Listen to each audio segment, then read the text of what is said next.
It's not a bird, it's not a plane, it's Superhero Slate. It's a weekly podcast where we talk about everything that's great. Like movies, TV, superheroes.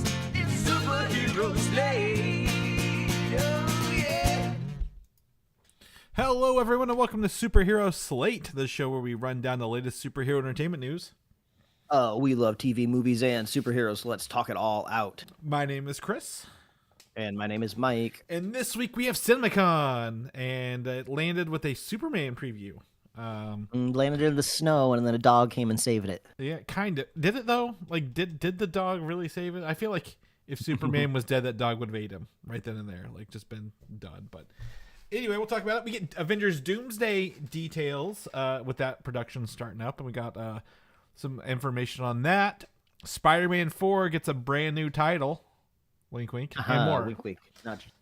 We are rolling. We're coming in hot. Chris and I usually chit-chat for a couple minutes before we get the base rolling, and we are in it. It sounds like we both have things to do on this. Yeah. It's a beautiful Sunday for me over here. Lucky Hopefully it's the same son for of a you. bitch. No, we are under. I think there's literally what tornadoes across the Midwest all week. Like like literally, we have so much rain there are mudslides across the interstates here.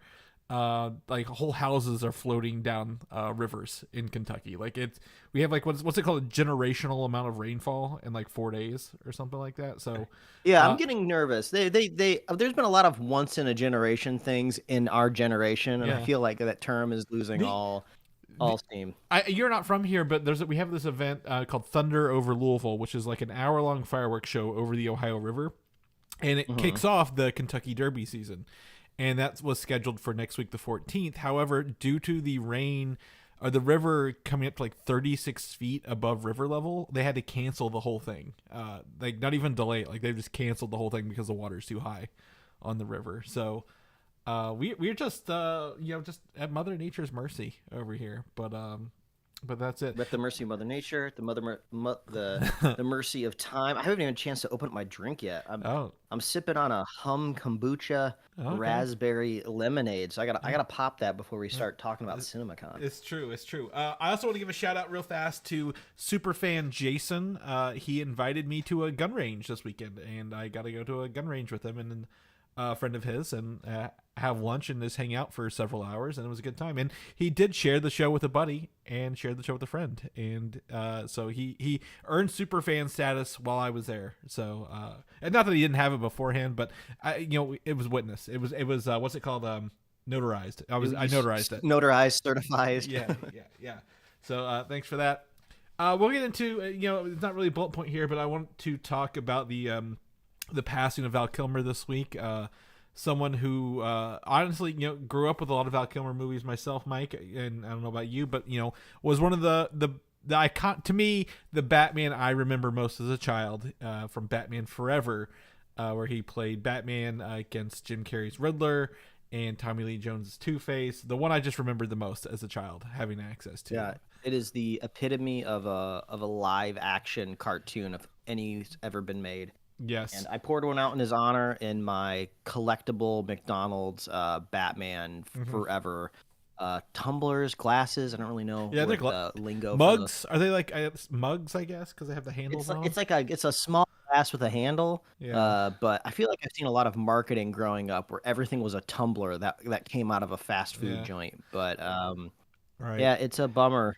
Chris, as we age, all of our heroes get even older, and we're just gonna get more depressed and jaded. Yeah. Well, I mean, and honestly, he's had throat cancer since I think 2015, and honestly, he had the last movie he was in was the last Top Gun movie, as a small role. So tragic passing, but he's definitely left an impression on film and the stuff that we kind of grew up watching with that. That's what we did this week. We mourned the passing of a Hollywood icon of our childhood, while the current children of this generation yearned for the mines. Went to the Minecraft movie, which I've only heard awful things about from critics, but literally the best thing in my life from children. So it's such a divisive movie that obviously we weren't really gonna spoiler review it on this show, but like now I kind of want to watch it just out of sheer curiosity. So I did not know this, that it was Jared Hess who made Napoleon Dynamite who made this movie. Like I thought it was like an actual like big name, like not a big name, but like a tentpole movie maker, not the guy who made Nacho Libre and Napoleon Dynamite. Which oh my god, that piqued my interest even more. I'm like, oh, I want to see how zany this thing is.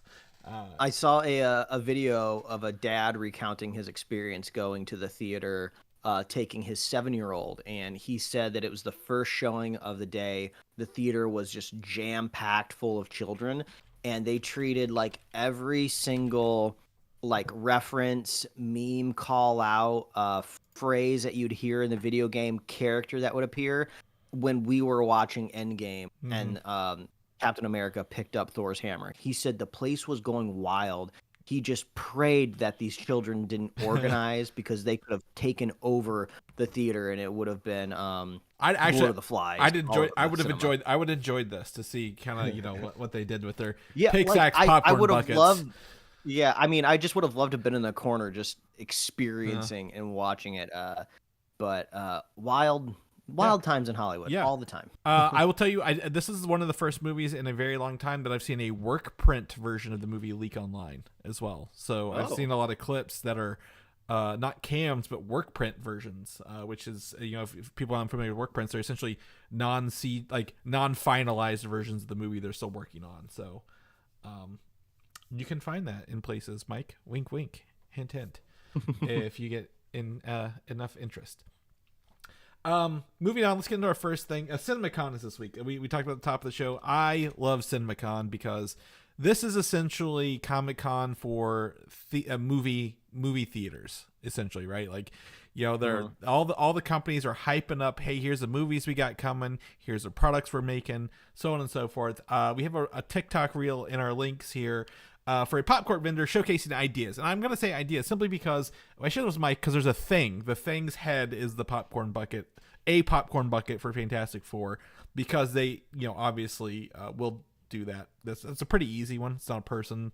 So I was like, okay, we're taking a look at this. But then I like was looking at this guy's booth, and they have like Black Adam and the Flash like torsos without heads as like maybe sippers or popcorn things. I'm like, this is really weird to have these DC characters that have been off the screens for over a year, 2 years now, at a CinemaCon popcorn bucket vendor like this year, right? Like, that's kind of weird that they'd have those characters.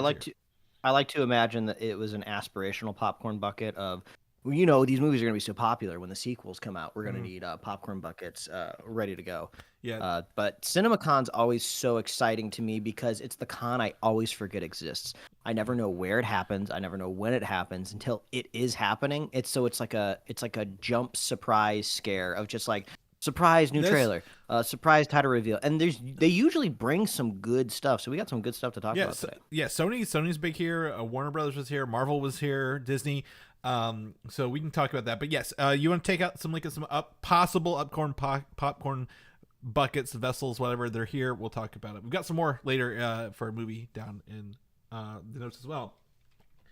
Jumping right into the first movie. This is ironically, I put our show notes into an AI thing today, Mike, because I wanted to say, what is the most popular topic from our show notes here? And Superman did not meet the popularity standards of some other shows or movies we're going to talk about, which is funny. But I've heard a lot of people on both sides of the fence talk about the Superman extended preview that was released. It's like a 5-minute thing, kind of. To me, Mike, and you talk about, it's like an extended version of the teaser trailer we got, right? Because it opens with Superman crashing in the snow, and then we get a lot of Krypto and the Fortress of Solitude for a little bit.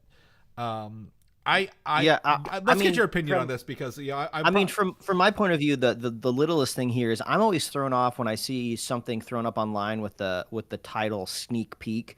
I always think like, oh, is this just going to be like a featurette? Is it just going to be the same footage I've seen before with just like clips of people? Oh, this movie's going to be fun. Go buy your tickets. It's going to be great. So I feel like this should have been maybe hyped up a little bit more beyond just it being a sneak peek. Like we got a whole extended scene, like you said, of the film, and then kind of the same stuff we've seen from the other trailers, but end of it, but with like a few little dribs and drabs there. But this was exciting. This got me hyped. I love the world that James Gunn seems to be building here, where it's like the subject matter seems to be taken seriously in tone, because the second half of the trailer is all of these dramatic, serious shots. But then also he's kind of letting you know, like, oh, there's talking robots in this movie.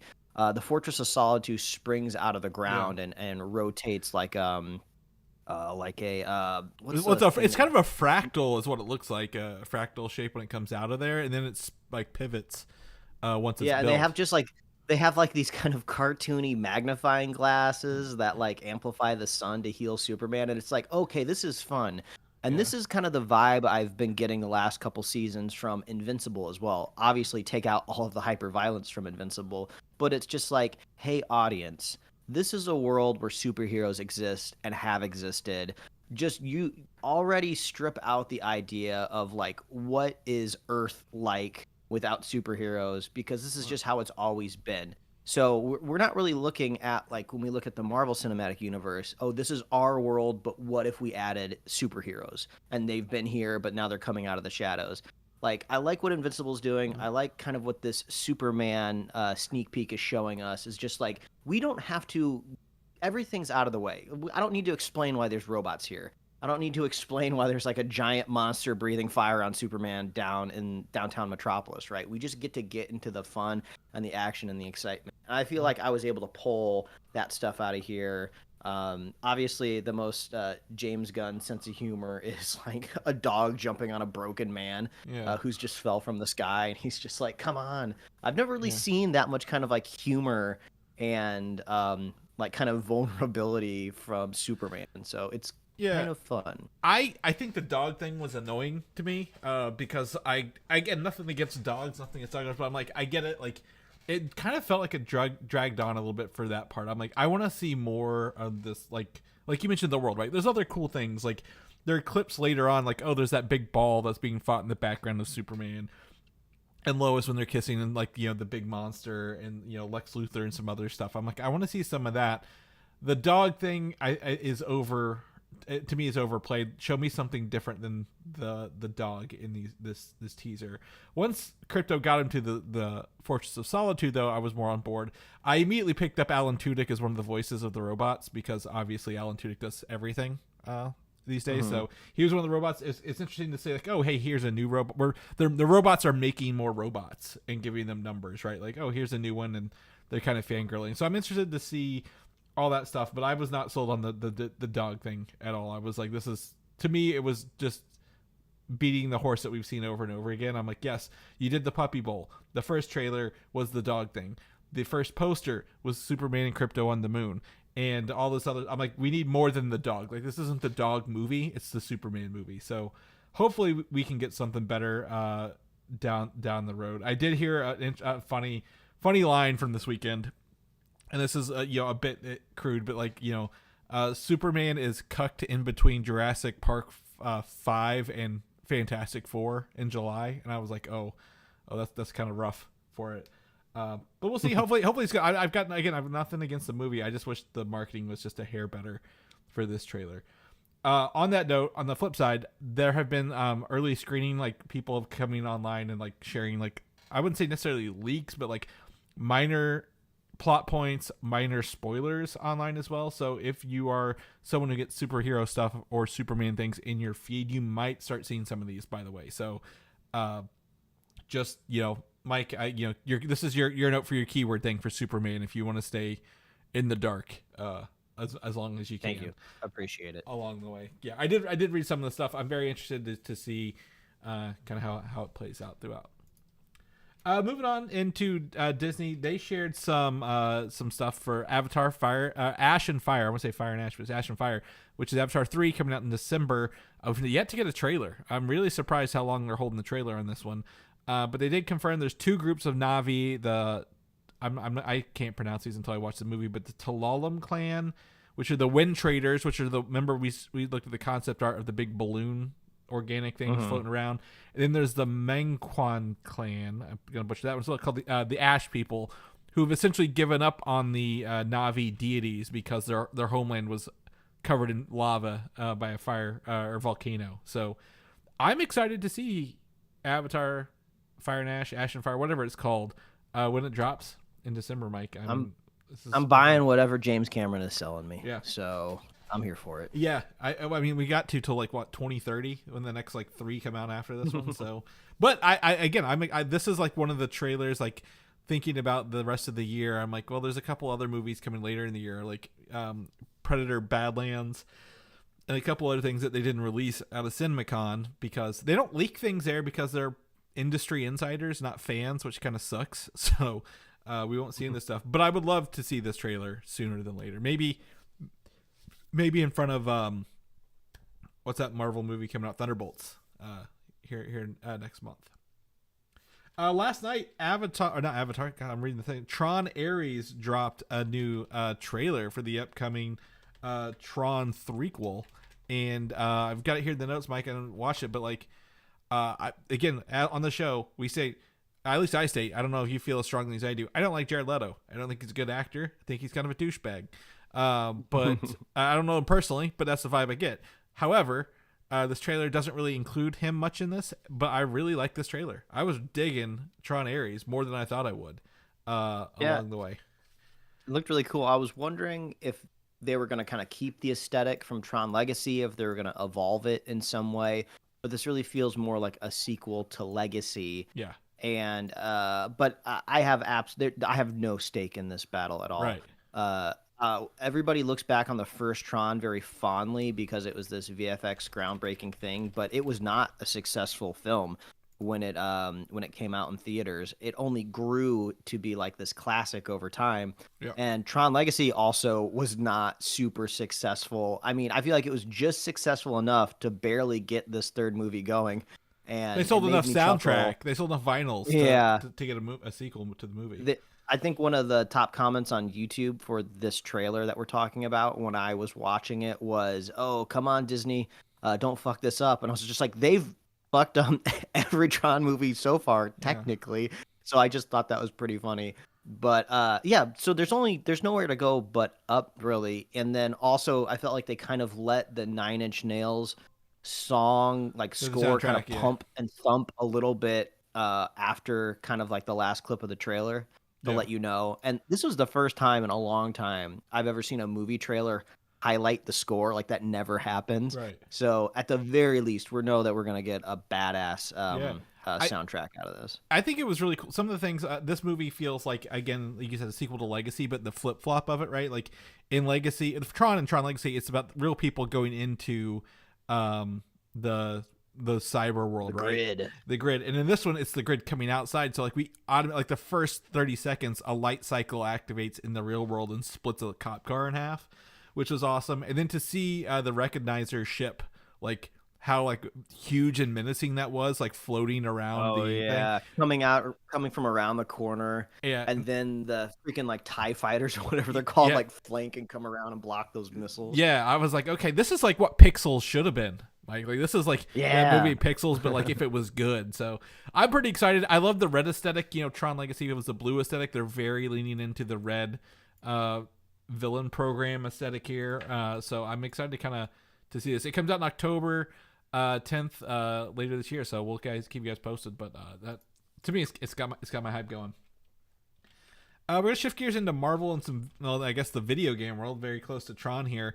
So I put it here. Marvel Rivals, the I guess team competitive game that's very similar to Overwatch. If people are familiar with Overwatch, season 1 is wrapping up this week, and season 2 is launched, and it will introduce characters Emma Frost and Ultron, as long as levels based on Krakoa, which I don't know if you're familiar with that from the newer X-Men books, Mike, or not.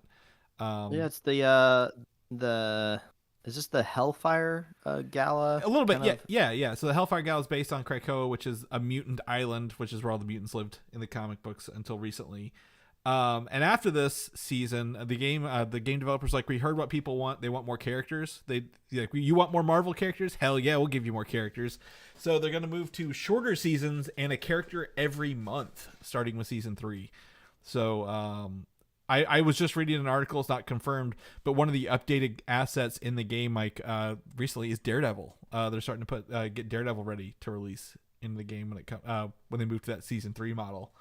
So for those who are loving Daredevil right now on Disney Plus, guess what? You get to play as him pretty shortly. And the best part about Rivals, I will say this, Mike, I know you've not played it. This game is not for everybody if you're not into like the team-based ability shooters, but all characters are free. You don't pay for characters. They only ask that you pay for the skins. So it's like you can literally play with any character you want as long as you want, as long as you don't care what they look like, for free, which is fantastic for like you mentioned, live service games these days. I was just watching the trailer, man. These gala fits are something else. Like, this is gonna sell skins for sure. Wolverine in his white tuxedo, man. Yeah, I really enjoy. I think it was Psylocke and Magic get like their classic X-Men outfits from like the 90s or 97, like 95. Yellow and blue stuff. Very, very excited for this game. Again, I play it pretty frequently, but wanted to share that trailer with everybody to see that. Oh, a trailer I wish would leak from CinemaCon is Fantastic Four, Mike. There was a teaser shown, and they essentially. I'm reading to everyone. We are not a not visual show. We are a podcast. Reading the description that someone described about the video. So this is a very, he said, she said kind of thing. But the CinemaCon preview features a 60s style talk shows where the Fantastic Four are already popular in their world. Their home life at the Baxter Building, and then it ended with the Silver Surfer Shia LaBeouf version being appeared, and people were apparently head over heels for the Silver Surfer look in this movie. Oh, so, which is great. And they also were kind of talking. I think it was a director. Like, in this world, there's no Easter eggs because it's its own universe, and they're like the first superheroes, right? He said, imagine if instead of Buzz Aldrin and who's the other guy that went to the moon the first time? Neil Armstrong? Yes. Replace them with the Fantastic Four, and that's like they were already popular before they got their powers. They just happen to come back with powers as well. So very, very excited for this. I do have a little spoiler confirmed for the movie, but it will be in news articles everywhere. But I want to be cognizant of people who may not get all the news articles for Fantastic Four. So for those who may want spoilers, skip to the show notes. But it's minor. This isn't going to affect anything in the long run, Mike. But you may heard we've talked about rumors that Franklin Richards will be in this. They do confirm that Sue Richards is pregnant in this movie, or at least in the teasers they were showing. So we're going to get a wee little baby. It is called First Steps, and that is kind of like a double entendre, right? Like. Oh, I honestly never even thought about that, which is hilarious considering my baby just started crawling last week. So it just goes to show how brain dead I am. Gotta keep her on a leash now so she doesn't crawl too far. Yeah, away. But I mean, I'm surprised we have Thunderbolts in less than a month. So that's gotta mean that this trailer that we're talking about in some form is gonna be in front of Thunderbolts for sure. I can't see why they wouldn't do that, especially if they got it cut and ready to go and they showed it to people. But the question is do they save it for literally the theater going audience, or does it just drop on like a Tuesday that week, before the Thunderbolts come out on Thursday?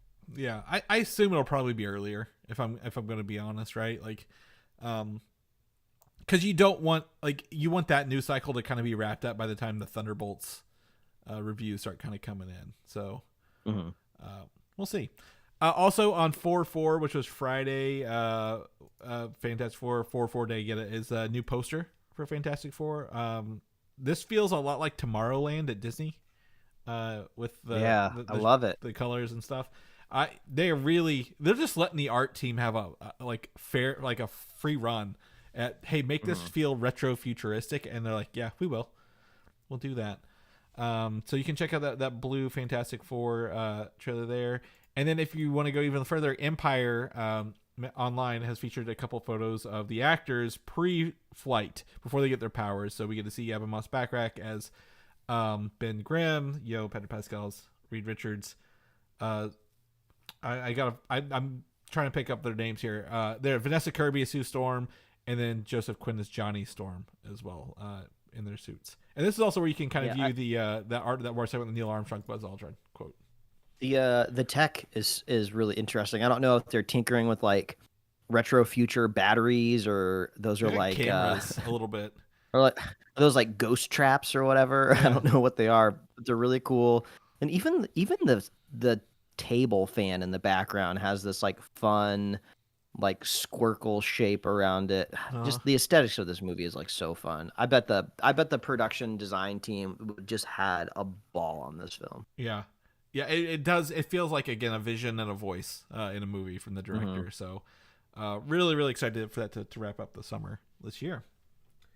On the flip side of that, Avengers Doomsday is starting production soon, and there have been some outdoor sets spotted via drone shots. Mike, you sent me one of these as well. I think it's the same photo. It's just a crater, like green grass and like a big old crater, possibly. I don't know if it's volcanic or not. It looks like it kind of erupted out of the ground rather than something impacted. Yeah, it doesn't quite look impacted, but who knows? I guess it could theoretically be. My mind went to.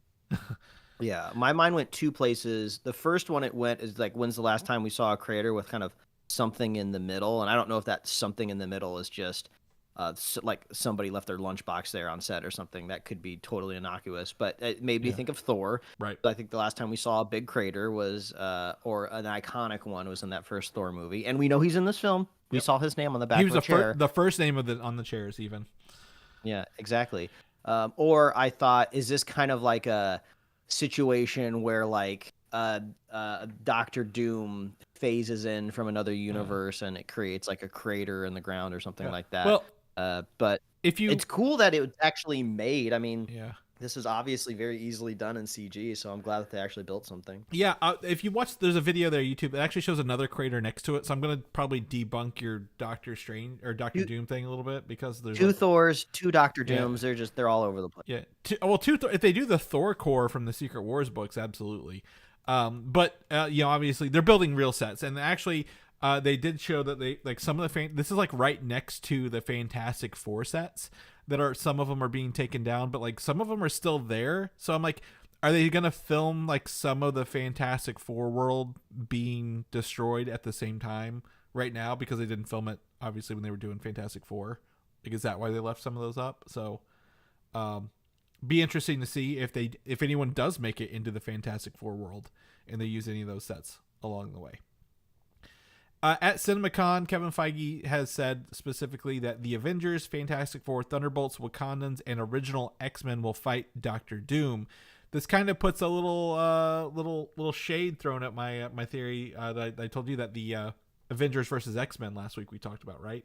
Like, it doesn't seem like maybe it'll be a versus for the thing, unless they fight a little bit and then they're friends against Doctor Doom, like kind of like how all. I mean, that's like what happens in the first Avengers movie, right? That they're all just trying to fight each other, then they come together. Yeah. But exciting. This is like it was like a milestone. I sent this picture to you this week. I was like, is this our first set photo? Didn't this movie just start filming like 20 seconds ago, and there's already like a crater in the ground? Yeah, exactly. It's very, very, very fun to do that.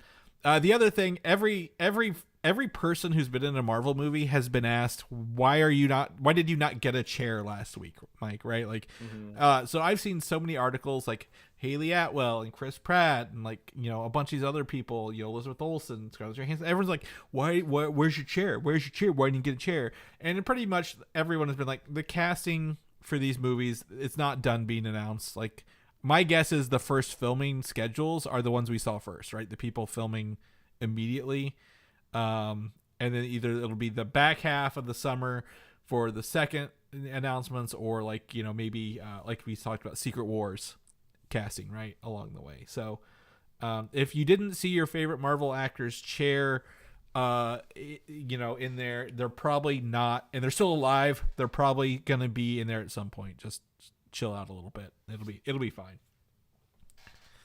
Mike, did you see the making of featurette for the Thunderbolts that dropped on Friday as well? Yeah, I saw a little clip of it, and now I'm kind of just scrubbing through the whole thing.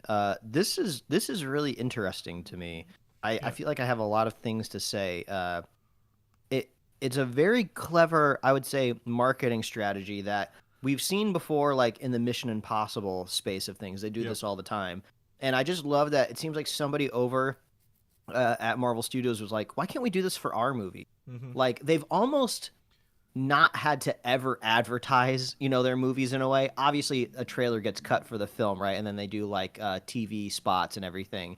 But this kind of feels like the first time where they're just like, hey, we should remind people that these aren't just superhero movies, that these are just like action movies also. Like, so let's like spotlight some of the cool stuff that we're doing behind the scenes. And to that point, it kind of feels... Well, I was like, to that point, this movie is the least amount of superhero movies, right? Like, this is like the most normal group of people that have no powers. They like there's no nanotech suits. There's a little bit of super soldier serum, but like, they're mostly guns and hands, right? With this crowd. And honestly, I think we're so used to kind of seeing those VFX reels for all of these Marvel films that we kind of just assume like, oh, they're in a studio in Atlanta, Georgia, and everything's being composited around them. The highest they're ever kind of cranked up from the floor is maybe like 15 feet. So, and then I was surprised to open this to see somebody running, Florence Pugh, like running down the side of a building. I was like, this is kind of crazy. So for people who don't know, this making of shows Florence Pugh jumping off, I think the second highest building in the world, I think.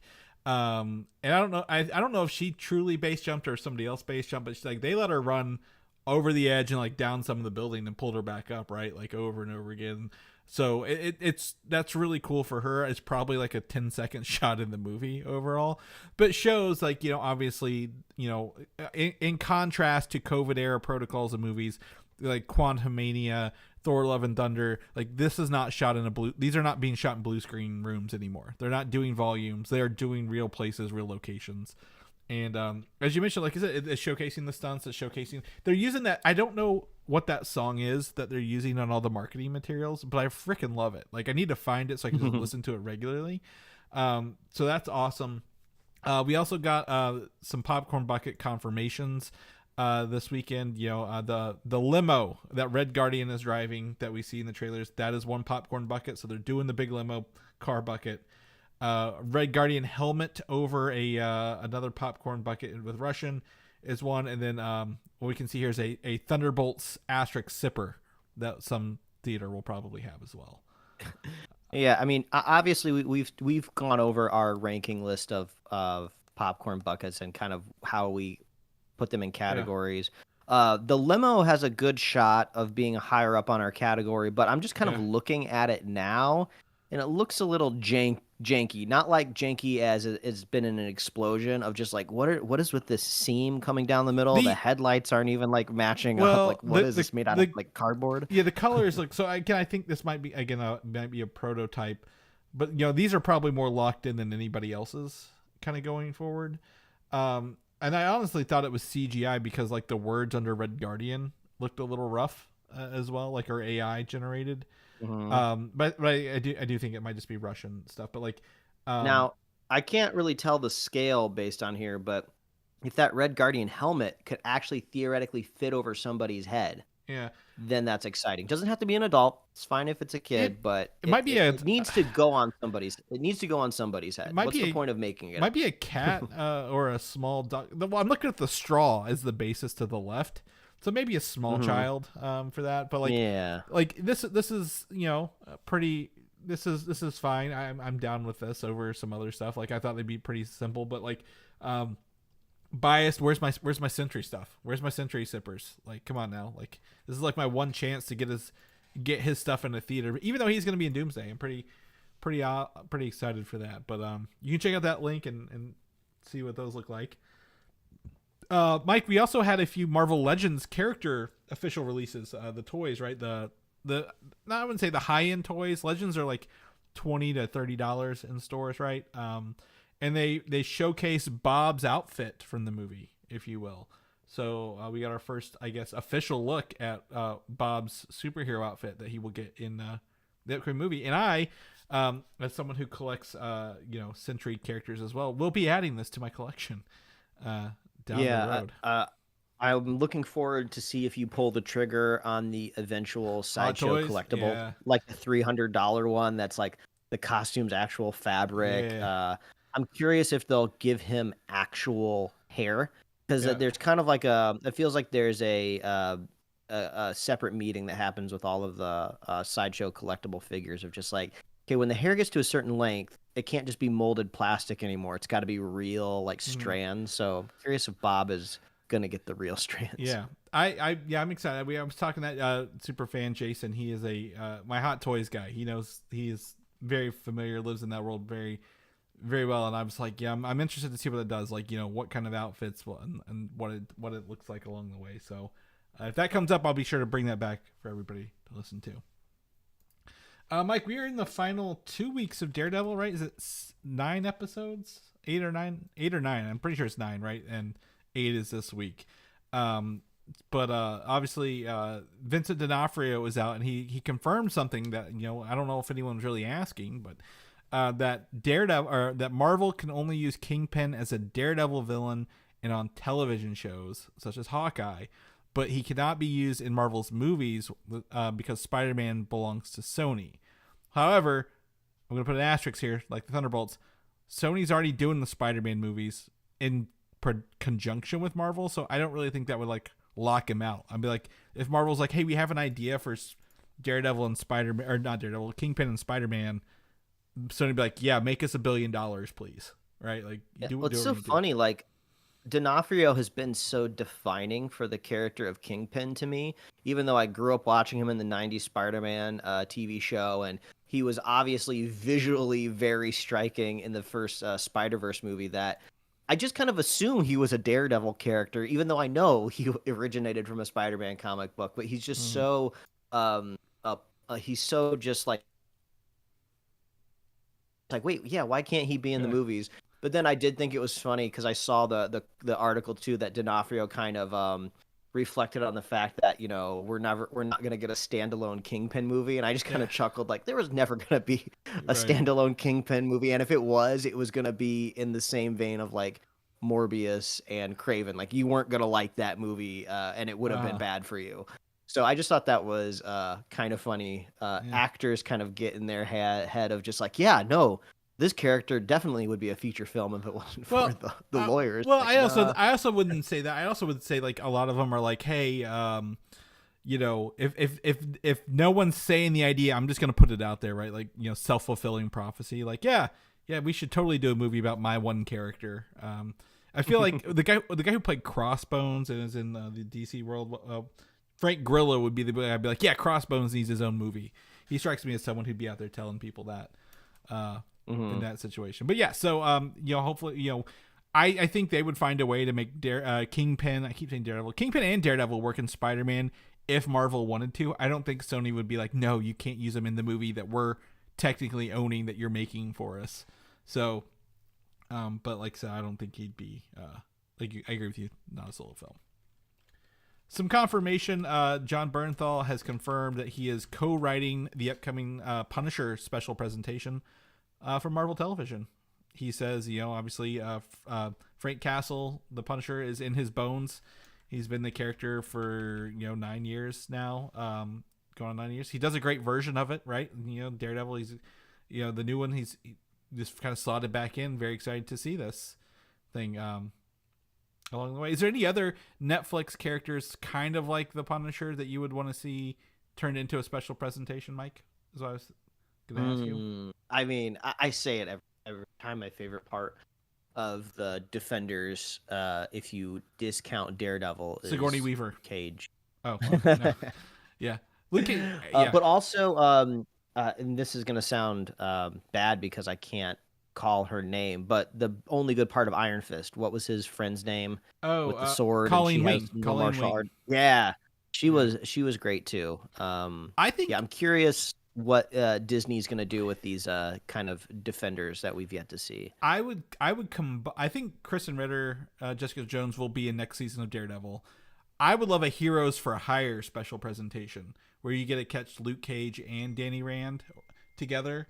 like it's like a one case kind of mission, and they get to both use their powers to take on maybe like a underground crime syndicate, like in a special presentation, right? Like maybe something like the Raid, like it's in one building and they both have to get through the building to get to the boss.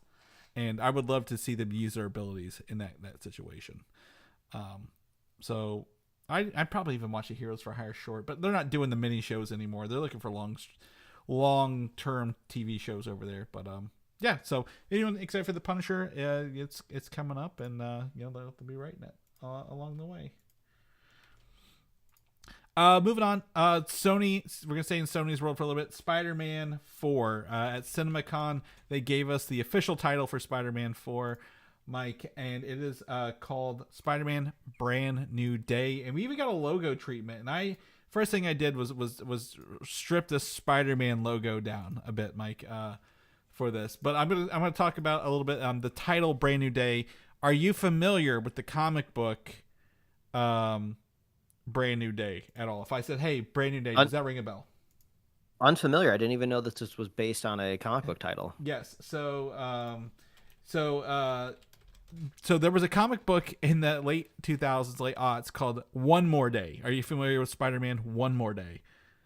No. So that's the one where Aunt May is shot by a sniper. Spider-Man makes a deal with the devil, Mephisto, to give up his... so everyone can forget he's Spider-Man.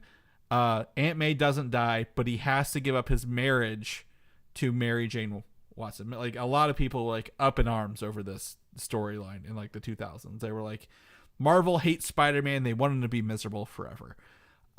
So once One More Day was over and all that controversy was out of the way, they got a new writer, new teams. Brand New Day was essentially the pickup after that, where nobody remembers Peter Parker as Spider-Man, a lot like No Way Home. And he's like, his girlfriend's Mary Jane Watson, but the status quo is kind of back to original Spider-Man, right? Like the one that we grew up with in the animated show. Mm-hmm. So one of the things is like a lot of characters like from the Spider-Man video game, Mr. Negative was introduced in this new arc. A bunch of other like side characters. Harry Osborn was brought back to life after being dead in the comic books for several years.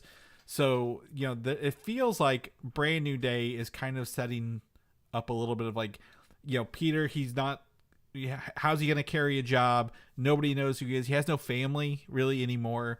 And I think they're going to lean into that a little bit. Does that kind of make sense to how they're going to be doing I mean, I'm just kind of blown away because I didn't even know that this subtitle was based on something pre-existing. I thought they were doing something along the lines of the previous trilogy where they're just throwing like homecoming and all of these home phrases. So I thought that's what they were doing here. And I was trying to analyze going like, okay, what are they going to continue with the next movie? Is it going to be new? Is it going to be day? Is it going to be brand? Brand's kind of weird. I don't know how that's going to continue all the way through. Yeah. So maybe they'll surprise us all and just kind of like ditch the subtitling.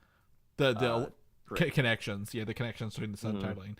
And then I went back to the logo. So the Spider-Man logo actually gets rid of the like Iron Man inspired Spider-Man logo, like the very technical one, and goes for the slider curve one. And I sent Mike an evolution of the Spider-Man logo in the comic books over the past, since his inception.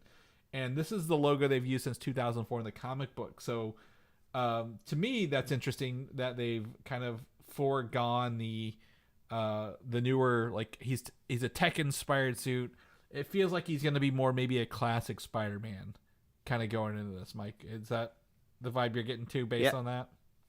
I mean, I feel like that was the whole kind of impetus at the end of the last film of like almost like that trilogy we just watched was almost an introduction to the character until we bring him back to his roots of just being a broke guy in Manhattan with superpowers. I mean, if I had to comment on the logo, you could have fooled me and said this was the title of a new animated Spider-Man show, like on Disney XD or something. It just feels everything's a lot more rounder and friendlier, and it just like you said, it feels less aggressive. This isn't a bad thing, but it just kind of goes to show you, like, we're kicking a new era of Spider-Man. Sure. Yeah, we're not carrying the baggage really of like Iron Man, right? The legacy of Iron Man going forward. So that's what I'm hoping for. In a surprising turn of fates, the synopsis for this movie and title were actually revealed in a filing or a document back in October of 2024. And I feel like we might have covered this as like a theory, but like maybe not. But it is, if you go back, Spider-Man 4 feature film. It's got all the people listed here from October 17th, 2024. The writers, the directors, everybody involved, and the title Spider-Man Brand New Day. So I'm just going to read this off here real fast. So following the events of Doomsday, Peter Parker is determined to lead a normal life and focus on college, stepping back from his responsibilities as Spider-Man. However, peace is short-lived when a deadly new threat emerges, endangering his friends and forcing Peter to reconsider his promise. With stakes higher than ever, Peter reluctantly returns to his Spider-Man identity and finds himself teaming up with an unlikely ally to protect those he loves. They are mentioning Andrew Garfield, Michael Keaton, and Robert Downey Jr. to join the cast. However, I don't think maybe that casting is proper. But the fact that it had a.k.a. Spider-Man Brand New Day in a little synopsis was wild for everybody to kind of miss right on this one. Throughout that. Well, also, it's hard to sift through what was real last week with April Fool's Day, but I saw a headline that mentioned Charlie Cox.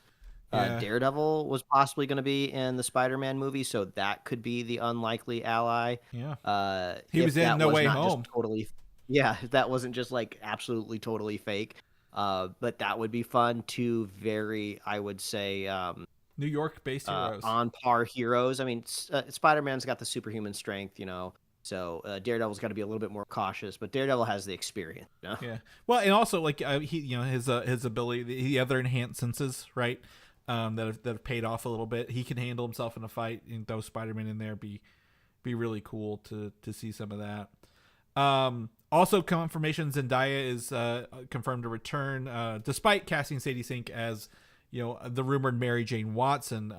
The other Mary Jane, or MJ, if you will, Michelle Jones is coming back as well. So it looks like they will be taking some of the old cast and some of the new cast kind of going forward as well.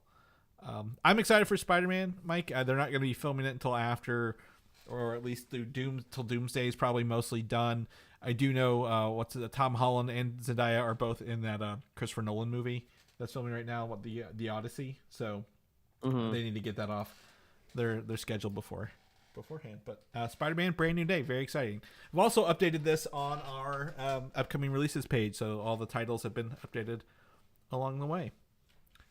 Not last bit of news here. Another Spider-Man surprise dropped on us by Sony is Spider-Man Beyond the Spider-Verse, Mike. Officially, the third Spider-Verse. They stopped talking about it after they didn't meet that release date like a year ago. And we were like, where is it? What's happening? We've had a lot of rumors. But the new release date for Beyond the Spider-Verse is updated for June 4th, 2027. So we're just a little over 2 years away, and we got some first images from the upcoming threequel, including what has been described as a new animation style implemented for Prowler Miles, who was introduced at the end of the last movie. And so we get to see some of the art here. Miles, I love the Prowler colors on Miles' like outfit, right? Like it's so stark, so contrasty. You get to see like, again, it's like his art style is like, what would you say, like shadowy noir, like white on black a little bit maybe. It's almost kind of like, it's like almost cyberpunky in a way with these neon colors glistening off him, but then there's this grit that just envelops the character. It's intense and menacing, which I think is exactly what they're going for. It feels like, what's it take when you take the end of your paintbrush and sprinkle white dots over things? Like, like it's got that like, hey, we added some extra texture to it. So we get to see that. We get to see him versus, against Miles in another room. Like, you get to see the contrasting art styles, and I love it. We get to see Miles in his suit in another like kind of, I guess, kinetic scene later on, and then obviously the reconnection of Spider-Man and Spider-Gwen in one of these images as well. I'm excited. This is hype, like true hype level here. Yeah, it's kind of funny seeing the release date of being 2027. Absolutely wild that they ever thought that original release date of what 2024, I think. Yeah, it was last gonna year. Yeah, last was gonna happen. But this is almost kind of like when you hear like a video game's been pushed back, like, oh, this is good because they're not trying to rush it. They're trying to make sure it looks great, it's perfect. They are crafting this. This is something that needs to be beautiful. Also, I'm starting to get vibes since the rest of these superhero movies have shifted also into like multiversal stories. This almost kind of feels like when you're reading like a main event in a comic book world, and then you have like your side character that has their own side adventure going along parallel. So that kind of feels like what's happening here. Like Spider-Verse is like that side story that everyone recommends that you read. You know, they're like, oh, well, you gotta read Civil War, but also make sure that you read Spider-Man's version of Civil War because it's not required reading, but man, is it really, really good. And this is great. This is like also a multiverse I'm not tired of because it's like 3 movies in a multiverse, right? Rather than hey, you got to watch 18 other Spider-Man movies. Like, just watch these 3. They yes, they talk about a multiverse, but you get to be, Leo DiCaprio from the movie and point at the screen when you see something you love. Yeah. So, but it's fun to see Prowler Miles and see this and get a release date. So, I'm very, very, very, very excited for this. Also, they did confirm that the movie picks up from Across the Spider-Verse with Miles on the Run from all the multiversal Spider-Men, minus the team that Spider-Gwen made up. So, I'm excited to see what other worlds they come across in this movie in 2 years. Lastly, I know we're kind of speed reading through this, but the Star Wars Tales of the Underworld dropped a surprise announcement trailer. So we've had Tales of the Jedi, Tales of the Sith, I think was the other one, right? Or Tales of the Dark Side, maybe. And then this is the third one. I didn't know they were making another one, Tales of the Underworld, featuring 2 of my favorite characters from the Clone Wars, Cad Bane and Asajj Ventress. So you get 6 episodes, 3 for Cad Bane and 3 for Asajj Ventress, dropping on May 4th, obviously Star Wars Day, on Disney+. I love, again, like I said, even though the live action version is a little different for Book of Boba Fett, but Cad Bane in the Clone Wars is a huge badass bounty hunter throughout the way. A lot of skills, a lot of cool stuff. And then seeing Asajj Ventress, post Clone Wars after she's more of a bounty hunter as well. Very, very excited to revisit this, Mike. This I didn't expect this. Any thoughts on this one here? I feel like this is past the level of Star Wars that I can comprehend in a way of where, I lost the thread a long time ago in this galaxy far, far away. And this one is like, I remember Asajj Ventress. She was kind of like a standout villain in the Clone Wars series. And then, like, I don't remember if she died. Obviously, she didn't because she's alive right here in this series. I forget what timeline we're in here. Well, here. These don't have a timeline. These are just like Cad Bane's from like it shows his childhood and like middle and then like whoever crossed him as a kid is who he's going to be fighting. Like he was your best friend, so they're seems like every time I'm watching something that takes place, I guess technically in the past of Star Wars, I'm always like, is this person dead? When did they die? I was like, didn't Cad Bane die? And I was like, well, yeah, he was shot by Timothy Oliphant, but I guess he might not be dead since he's an alien and everyone can come back to life. But yeah, this one sailed over my head. But when I saw it, I was like, oh, I think Chris will be excited for this. Yeah, very, very much. Like, this is Clone Wars era. And like I said, they're anthology stories. They're just focusing on the characters. Like, the timeline to me, I don't care when this is set. And I honestly don't know when it's set. But it's like we're going to see, obviously, they're turning a lot of these characters into sympathetic villains, looks like, for that. But Asajj Ventress, we already know her backstory. We already did her story. She showed up first in, what was that? The cartoon Clone Wars. Done by the guy who did Samurai Jack. Genndy Tartakovsky. Yes, she showed up in her Clone Wars, and like that's not canon because she was kind of killed in there by Anakin. But it's exciting to see her with the yellow lightsaber, being a Force user. Looks like she's maybe taking an apprentice as well to showcase it. So I'm excited to watch this. Like I said, they're up to 50. Like the longest they're like 15 minutes, and this is obviously probably still like a passion project for Dave Filoni, right? The Clone Wars generator and the characters he's kind of put in there and nurtured along the way. So I'm very excited. May the 4th, obviously, Andor will be wrapping up near that as well. This starts dropping this month in a couple weeks. So we're going to be, I think, getting a boost of Star Wars news in through May next month, Mike, with that. Anything else for the news? We kind of ran through it this week. Like I said, it's we're Sunday. I've got some trying to get some stuff done for the week. But anything else you want to add before we wrap up the show? If not, tell people where they can find you. Yeah, they can read my webcomics at liferewardsrisk.com and pickledcomics.com. Chris, if people want to catch up with you, where can they find you? You can find me on Instagram, Valdan87, VALDAN, or Video Game Systems of the same thing if you're checking out Marvel Rivals when it drops on Friday. If people want to know more about the show, where they can get released episodes, find out all these release dates and titles that we've talked about, and anything else, where can they get all them goodies at?